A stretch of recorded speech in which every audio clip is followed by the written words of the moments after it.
எங்களை அதிகமாக நேசிக்கிறார்.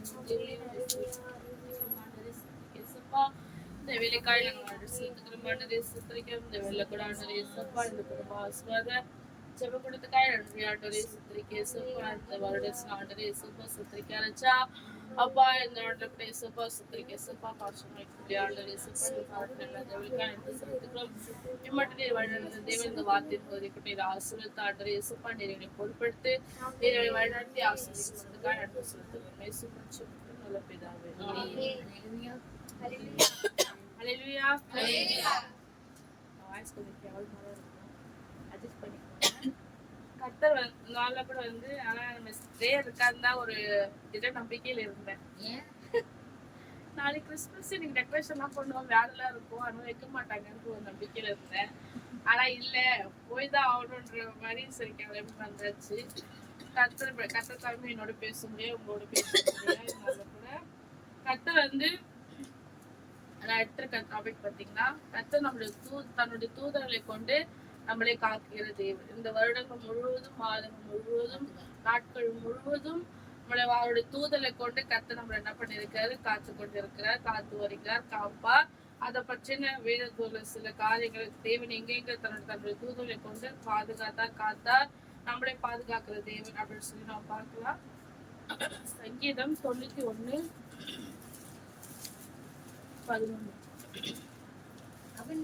வழிகளிலெல்லாம் உன்னை காக்கும்படி உனக்காக தம்முடைய தூதர்களுக்கு கட்டளையிடுவார்.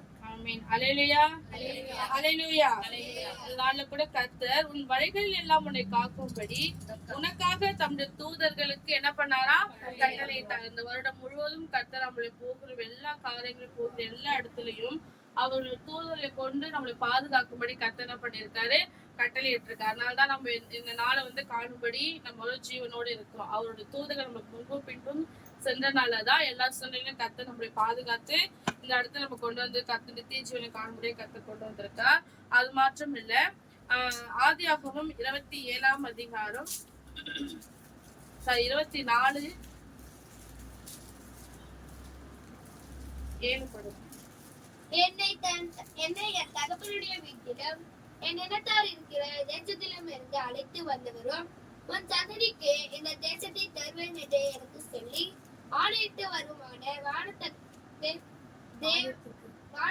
தேவனாகிய கர்த்தர் நீ அங்கே இருந்து என் குமாரனுக்கு ஒரு பெண்ணை கொண்டு வரும்படிக்கு நம்முடைய தூதரை உனக்கு முன்பாக அனுப்புவார். ஆமென். ஹல்லேலூயா. ஹல்லேலூயா. இங்க நம்ம யாரை குறிச்சு பாக்குறோம்னா, ஆபிரகாம் ஈசாக்கோட தன்னுடைய மகனுக்காக பெண் பார்க்கும்படியாய் ஒரு காரியத்தை ஆயத்து பண்றாரு. அந்த இடத்துல அவர் என்ன பண்றாரு, தன்னுடைய தூதருக்கு அவரோட தன்னுடைய தூதர்களை அனுப்பி அந்த இடத்துல காரியங்கள் என்ன பண்றாரு, வாய்க்க செய்கிறார். தேவன் நம்ம ஃபர்ஸ்ட் படிச்ச மாதிரிதான் நம்முடைய வழிகளெல்லாம் நம்மளை காக்கும்படி கர்த்தர் நம்மளுக்கு முன்பாக சென்று நம்முடைய எல்லா காரியங்களையும் கர்த்தர் என்ன பண்றாரு, வாழ்க்கை செய்கிறார். இம்மட்டும் வாழ்க்கை செய்த தேவன், இம்மட்டும் நம்மளை பாதுகாத்த தேவன் இனியும் கண்டிப்பா செய்வாரு. இங்க ஈசாவின் வாழ்க்கையில கர்த்தர் தூதனை கொண்டு அனுப்பி அவருடைய வாழ்க்கையில ரெபேக்காளை கொடுத்த தேவன். இந்த நாள்ல கூட நம்ம வாழ்க்கையில கூட தூதன் நம்மளுடைய வாழ்க்கையில அவருக்கு முன்னாடி வச்சோம்னா நம்மளையும் தூதனை கொண்டு பாதுகாத்து நம்முடைய காரியங்கள் எல்லாம் வைக்க செய்கிற தேவன். அது மாற்றம் இல்ல. யாத்திராகமம் 23ஆம் அதிகாரம் 30 பாருங்க. நீ விருத்தி அடைந்து தேசத்தை சுற்றி திரிந்து கொள்ளும் வரைக்கும் அவர்களை கொஞ்சம் கொஞ்சமாய் உன் முன்னே நின்று துரத்தி விடுவேன். சிவந்த சமுத்திரம் தொடங்கி பெரிஸ்தரின் சமுத்திரம் வரைக்கும், வனாந்தரம் தொடங்கி நதி வரைக்கும் உன் எல்லையா இருக்கும்படி செய்வேன். நான் அந்த தேசத்தின் குடிகளை உங்கள் கையில் ஒப்பு கொடுப்பேன். நீ அவர்களை உன் முன்னே நின்று துரத்தி விடுவாய்.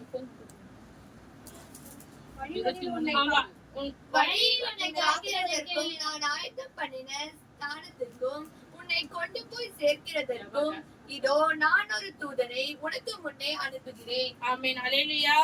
ஹல்லேலூயா. இங்க மோசேயை குறிச்சின காரியங்கள் கர்த்தர் இவரை கூட பாத்தீங்கன்னா அவர் வழியில அவர் போறதுக்கு என்ன பண்றாரு, நிறைய சிரமம் பண்றாரு. நான் போக மாட்டேன்னு சொல்லி இது பண்ணாலும் கர்த்தர் என்ன பண்றாரு, வழியில உன்னை காக்கிறதற்கும் நான் ஆயத்தப்படுகிற ஸ்தலத்துக்கு உன்னை கொண்டு போய் சேர்க்கிறதற்கும் இதோ நான் ஒரு தூதை உங்களுக்கு முன்பாக அனுப்புகிறேன். நம்ம என்ன ஒரு விஷயத்த நம்ம இந்த வருடத்துல கூட இதை செய்ய மாட்டோம். இப்ப நானே வந்து கடவுள் உண்மையா ப்ராமிஸா இங்க இருக்கிற வந்து 3 டிக்கெட்டுக்கு தெரியும். என் ஃப்ரெண்ட்ஸ் ஆஃப் கூட தெரியும். கேன்சல் பண்ணாத மெசேஜ் எடுக்கல போக போக அப்படின்னு சொல்லி நானே ரொம்ப போராடினேன். ஆனா நான் வந்து கடைசியா என்ன பண்ணேன், மணி கரெக்டா 3:40 இருக்கும் நினைக்கிறேன். அப்புறம் சரி போங்க நான் போறேன்னு சொல்லிட்டு கோச்சிட்டு கீழே இறங்கி வந்துட்டு 2 நிமிஷம் ஜாம் பண்ணிட்டு ஏசுப்பா நான் வந்து மெசேஜ் எடுக்கணும், எனக்கு புரியணும் ஃபர்ஸ்ட், என்னோட நீங்க பேசுங்கன்னு சொல்லிட்டு நான் என்ன பண்ணேன், ஏதோ ஒரு நம்பிக்கையில அவர் மேல இருக்கிற நம்பிக்கையில நான் வந்து உட்காந்து ஒரு கிட்ட ஒரு 5 நிமிஷம் தான் இருக்கும். நமக்கு எடுத்து நான் திரும்பி குளிச்சு திருப்பி வந்து ரிவேஷன் பார்த்தேன் என்னென்ன பேசுறாங்க என்னோட பேசுங்க, நான் ஒண்ணுமே பிளெயினா இருக்கிறேன். நம்ம என்ன தடங்கள் பண்ணாலும் கர்த்தர் அவரோட தூதரை கொண்டு நம்ம என்ன பண்ணாரு, கண்டிப்பா நேர்த்தியா நடத்துவார். நம்ம வந்து அவர் மேல நம்பிக்கையா இருந்து நம்ம இந்த வருடத்தை துவங்கி எத்தனை பேர் துவங்கி இருக்கோம் தெரியாது.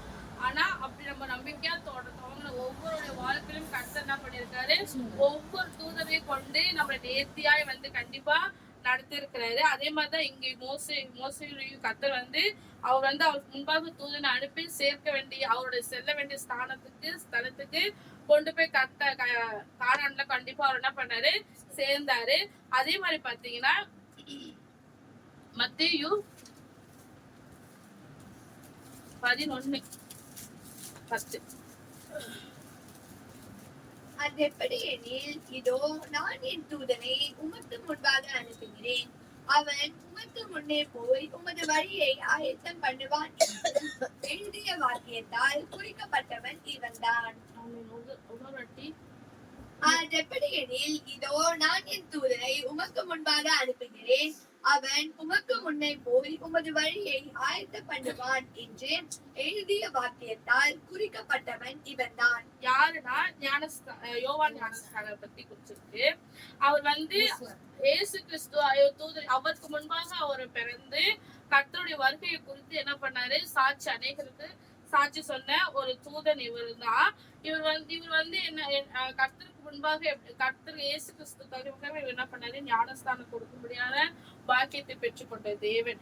இதனால கூட வந்து அவரு கூட என்ன பண்ணிருக்காருன்னா, இதோ நான் தூதை உமக்கு முன்பாக அனுப்புகிறேன், அவன் உமக்கு முன்பாக போய் உமக்கு என்ன பண்ணுவாரா, வழியை ஆயத்த பண்ணுவார். கர்த்தர் இயேசு கிறிஸ்து வருவார் என்று அநேகருக்கு சுவிசேஷத்தை சொன்ன முதல் மனுஷன் வந்து இவர் தான். அவர் வந்து கர்த்தருக்கான வழி என்ன பண்ணாரு, ஆயத்து பண்ணி வச்சிருந்தார். அதே மாதிரி நம்மளுடைய வாழ்க்கையில கர்த்தர் வந்து கண்டிப்பா ஒரு தூதனை அனுப்பி நம்மளுடைய கோணலான வழிகளை எல்லா பாதைகளும் ஒரு தூதனை கொண்டு நம்மளுக்கு நேர்த்தியா நடத்துவார். சில காரியங்கள் மட்டும் பார்க்கலாம். கர்த்தர் வந்து தூதரை கொண்டு எந்த இடத்துல பாதுகாத்தாலும் பார்க்கலாம். எல்லாருக்கும் தெரிஞ்சதுதான் அக்கினி ஜுவாலியில பாதுகாக்கிற தேவன். யாத்திராகமம் 3:2 பாருங்க. அங்கே கர்த்தருடைய தூதனானவர் ஒரு முட்செடியின் நடுவில் இருந்து உண்டான அக்கினி ஜுவாலையிலே நின்று அவனுக்கு தரிசனமானார். அப்பொழுது அவன் உற்று பார்த்தான், முட்செடி அக்கினியால் ஜுவாலித்து எரிந்து அது வெந்து போகாமல் இருந்தது. அக்கினி ஜுவாலின் மூலியமாக வெளிப்பட்ட தேவ தூதர் யாருக்குன்னா மோசைக்கு வந்து மோசை கிட்ட பேசுகிற தேவன். அக்கினி ஜுவாலையினால தூதன் வந்து மோசை கிட்ட பேசி தன்னை என்ன பண்றாரு, வெளிப்படுத்தி அவர்கிட்ட வந்து காரியங்களை பேசுகிறார். இது எல்லாருக்கும் தெரிஞ்சதுதான். மோசை முச்செடி வெந்து போகாமல் இருக்கிறது என்ன கிட்ட போய் அந்த அற்புத காட்சியை அவர் என்ன பண்றாரு பார்க்கிறார். தேவன் வந்து முதலா வந்து எப்படி பேசுறாருன்னா அக்கினி ஜுவாலை மூலியமா வந்து கர்த்தர் பேசுகிறார். சங்கீதம் 104:4 பாருங்க. தம்முடைய தூதர்களை காற்றலாகவும் தம்முடைய ஊழியக்காரரை அக்கினி ஜுவாலைகளாகவும் செய்கிறார். ஆமென். அல்லேலூயா அல்லேலூயா. தம்முடைய தூதர்களை காற்றுகளாகவும் தம்முடைய ஊழியக்காரரை அக்கினி ஜுவாலையாகவும் செய்கிற தேவன். இதனால கூட அநேக ஊழியக்காரர்கள் வந்து எப்படி இருப்பாங்கன்னா ஒரு வைப்ரேஷன்லயே இருப்பாங்க, ஃபயராவே இருப்பாங்க. நிறைய கர்த்தருடைய பிரசன்னம். ஏன்னா தேவன் எப்படி இருக்காரு, அக்கினி ஜுவாலையாக இருக்கிற தேவன். அவருடைய ஊழியக்காரும் அவரால் தெரிந்து கொள்ளப்பட்டவர்களும் அவரால் அழைக்கப்பட்டவர்களும் எப்படி இருக்கிறாங்க, அக்கினி ஜுவாலையாக இருக்கிறாங்க. தூதர் அவர் வந்து நம்மளை வந்து எப்போதும் காக்குற தேவன். அது மட்டுமல்ல, தானியேல் 3:28 பாருங்க. 28. அப்பொழுது நேபுகாத்நேச்சார் வசனித்து சாத்ராக் மேஷாக் ஆபேஸ்நேகோ என்பவர்களுடைய தேவனுக்கு ஸ்தோத்திரம். அவர்கள் தங்களுடைய தேவனை தவிர வேறொரு தேவனையும் சேவித்து பணியாமல் அவரையே நம்பி ராஜாவின் கட்டளையை தள்ளி தங்கள் சரீரங்களை ஒப்புக் கொடுத்ததினால் அவர் தமது தூதனை அனுப்பி தம்முடைய தாசரை விடுவித்தார். ஆமென். நீங்க வந்து எல்லாருக்கும் தெரிஞ்ச விஷயம் சாத்ராக் மேஷாக் இவர்கள் வந்து அக்கினி ஜுவாலையில எப்படி போட்டாங்க, மூவரா போட்டாங்க. ஆனா வந்து அங்க என்ன பண்ணாங்க, நாவரா வந்து உலாவும்படியாய் நேபுகாத்நேச்சர் கண்கள் காணும்படியாய் அவர் வந்து அது வந்து அக்கினி ஜுவாலையில போக விடாம கண்டிப்பா கர்த்தர் படுத்திருக்கலாம், தடுத்திருக்கலாம்.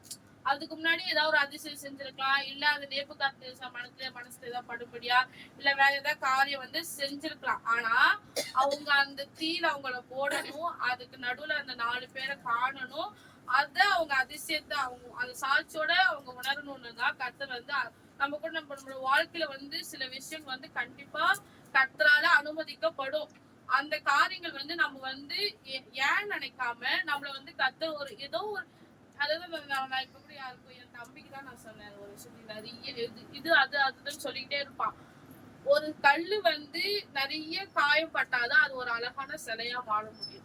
அது கல்லாவே இருந்தா அங்கேயும் என்ன ஆயிடுமா, தள்ளப்பட்டுக்கிட்டே இருக்கும். ஆனா அது ஒரு சிலையா மாறிச்சு, ஒரு அழகான பொருளா மாறிச்சுன்னா அது எங்க போயிடும், ஒரு ஸ்லாப்லயோ இல்ல ஒரு உயரமான இடத்துக்கோ இல்ல யாராவது அழகா அது வந்து பாக்குற மாதிரி அதுனா ஆயிடும், மாறிடும். ஆனா அது கல்லா இருந்தா யாராவது எடுத்துட்டு ஸ்லாப்ல வைப்போமா, இல்ல வேற எங்க வைப்போமா, அது அழகுப்படுத்துமா, இல்ல காசு கொடுத்து அவ்வளவு அழகா வாங்குவோமா, வாங்க மாட்டோம். அந்த மாதிரிதான் நம்மளோட வாழ்க்கை கூட ஒரு ஒரு ஒரு ஒரு நம்ம ஒரு சாட்சியா மாற போறோம், நம்மள உயரப்பட போறோம் அப்படின்னா நம்மளோட வாழ்க்கையிலும் கர்த்தர் வந்து சில காரியங்களை வந்து என்ன பண்ணுவாரு, கண்டிப்பா அனுமதிப்பார். அந்த மாதிரிதான் இந்த நேபுகாத்நேச்சரோட கூட அவங்க வந்து அநேகருக்கு சாட்சியா இருக்கும்போதே கர்த்தர் என்ன பண்ண அந்த காரியங்களை அனுமதிச்சு, ஆனா அவங்க என்ன பண்ணல, கைவிடல. அவங்க என்ன பண்ணாரு, பாதுகாத்து கரம் பிடிச்சு அவரை தூதரை கொண்டு அவரை பாதுகாத்து வழிநடத்தினார். நம்மளோட வாழ்க்கையில கூட கர்த்தர் வந்து நிறைய பேண்ட் கூட சொன்னாங்க சாட்சி, அந்த வழி வந்துச்சு. ஆனாலும் கர்த்தர் என்ன பண்ணாரு, அந்த இடத்துல இருந்து தூதரை கொண்டு எதையும் ஒரு காரியத்தை கொண்டு நம்ம என்ன பண்ற கண்டிப்பா பாதுகாப்பு. அவரை நம்புகிற பிள்ளைகளை ஒருபோதும் கைவிடாத தேவன், வெட்கப்படுத்தாத தேவன். நம்ம நினைக்கலாம் கர்த்தர் வந்து நம்மளை கைவிட்டாரு, வெட்கப்படுத்த விட்டுட்டாரு அப்படின்னு நம்ம நினைக்கலாம். ஆனா அதை காட்டி அதான் நம்மளுடைய நினைவுகள் எப்படி இருக்கிறது, சிறுமையா இருக்கு. அவருடைய நினைவுகள் வந்து பெரியதா இருக்கிறது. இப்போதைக்கு நம்ம பார்க்கறத விட கர்த்தரோட நினைவுகள் இருக்கும். நம்மளோட தூரத்தான காரியங்களை கொத்துதான் அவருடைய நினைவுகள் இருக்கும். அது மாற்றம் இல்ல, சிறைசாலையில தூதரை கொண்டு காத்த தேவன் எல்லாருக்குமே தெரியும். அப்போஸ்தலர் 9:19. பின்பு அவன் போதனை பண்ணி பலப்பட்டான். சவுல் தமஸ்குவில் உள்ள ஸ்டீபனுடனே சில நாள் இருந்து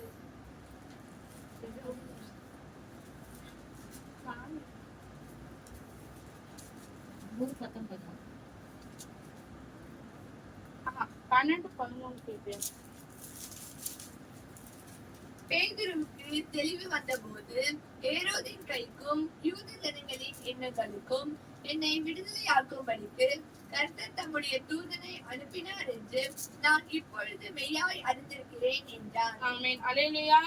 அல்லேலூயா. 5 பாத்தீங்கன்னா, அப்படியே பேதுரு சிறைசாலையில் காக்கப்பட்டிருக்கையில் சபையார் அவனுக்காக தேவனை நோக்கி ஊக்கத்தோடு ஜெபம் பண்ணினார்கள். இங்க வந்து அவரு தூதரை கொண்டு கர்த்தர் என்ன பண்றாரா, விடுதலை ஆக்குகிற தேவன். நம்மளுடைய சொல்லுவாரு, அவன் பக்கத்துல வந்து எப்பயுமே கர்த்தர் வந்து எல்லாருக்காகவும் ஒரு தூதரை வந்து கண்டிப்பா கர்த்தர் பண்றாரு, கட்டிட்டு இருக்காரு. அவங்களுக்கு நன்மையும் தீமையும் நம்ம தலையில இருந்து ஒரு மயிர் விழுந்தா கூட கர்த்தர் என்ன பண்றாரு, கணக்குல வச்சிருக்காரு. அப்போ எல்லா பக்கத்தும் ஒரு தூதர் இருக்காரு இல்லையா, நம்ம என்ன செஞ்சாலுமே அந்த தூதர் நம்மள பார்த்து கொண்டேதான் இருக்கிறாரு. நம்மள இந்த இடத்துல கூட அவங்களை விடுவிக்கும்படியா அந்த தூதருக்கு வந்து அவர் என்ன பண்ணிருக்காரு, கட்டிட்டு இருக்காரு. ஆனா அந்த விடுதலைக்கு முன்னாடி என்ன இங்க நடந்திருக்குன்னா, கர்த்தருக்கு பிரியமான ஒரு ஜபம் அவரை நம்ம நோக்கி அவரை கூப்பிட்டதுனாலதான் அந்த விடுதலை அவங்களுக்கு என்ன இருக்காங்க வந்திருக்கு. அந்த தூதரால வேலை செய்ய முடிஞ்சிருக்கு. இல்லைன்னா சுவிட்ச் போடாத ஃபேன் ஓடும், சுவிட்ச் போடாத ஃபேன் ஓடுமா, ஓடாது. அப்போ நம்ம அந்த விடுதலை பெற்றுக்கொள்ளணும், இல்ல அந்த தூதர் நம்மளுக்காக ஹார்ட் ஒர்க் பண்ணணும், வேலை செய்யணும், நம்மளுக்காக பகிர்ந்து பேசணும்னா நம்ம அவருக்கு பிரியமான காரியங்களை நம்ம வாழ்க்கையில செஞ்சாதான் நம்ம வந்து உன் வழிகளெல்லாம் உன்னை காக்கும்படி நம்மளுடைய தூதர்களை கட்டளையிடுவார். நம்ம வந்து அவருக்கு பிரியல இல்லாம ஒரு காரியத்தை செஞ்சு இல்ல அவர் இஷ்டம் இல்லாம அவருக்கு அகைன்ஸ்டா நம்ம நடந்தோம்னா கண்டிப்பா அவர் நம்ம தூதர்களை கண்டிப்பா நம்மளுக்கு என்ன பண்ண மாட்டாரு, கட்டிட மாட்டாரு. இங்க வேதத்துல நிறைய தூதர்களை கொண்டு கர்த்தர் வந்து நிறைய இடத்துல அக்கினி ஜுவாலையில, சிறைச்சாலையில, நிறைய வனாந்திரத்துல, யோசேப்புக்குலாம் வனாந்திரத்து, யாக்கோபுக்குலாம் வனாந்திரத்துல பாதுகாத்திருக்காரு. நிறைய அநேக காரியங்களை தூதர்களை கொண்டு பாதுகாக்கிற தேவன். இதனால நம்மள கூட நம்மளுடைய வழிகள் எல்லாம் அவர் தூதர்களை கொண்டு பாதுகாக்கணும்னா நம்ம அவருக்கு பிரியமான காரியங்களை நம்ம அவர் தேடக்கூடிய இருதயத்து முழு மனதோடு தேடக்கூடிய இருதயத்தோடு நம்ம இருந்தோம்னா கண்டிப்பா கர்த்தர் நம்மளோடு இருக்கிற ஒவ்வொரு தூதரும் நம்மளுக்கு நன்மையான காரியங்களை கொண்டு செய்யும்படியாய் பிதாவிடத்துல நம்மளுக்காக என்ன பண்ணுவாங்க, பரிந்து பேசுவாங்க. கர்த்தர் தாமே இந்த வார்த்தையை ஆசீர்வதிப்பார்.